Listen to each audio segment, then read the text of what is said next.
लेकिन मुझे कोई फर्क नहीं पड़ता है।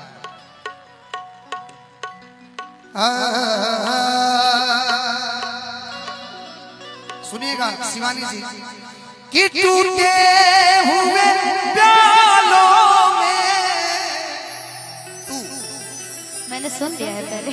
हर जाम नहीं आता इन दिल के मरीजों को आराम नहीं आता। एक लाइन में भी बोलूं? बोलिए ना भैया कैश के लिए ना कोड बस दे दीजिए। हाँ जा जाइए बता जा ऐ सनम, स्केल बहुत नीचे बा।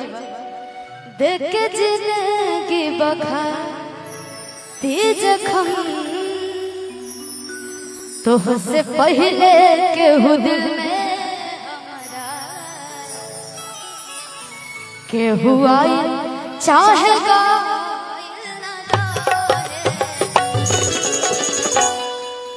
ये प्यार कल है परसों के कायल न रहे, भुला गई जैसे भाई हम कितना सैड सॉन्ग गाते लेकिन हमार हंसी।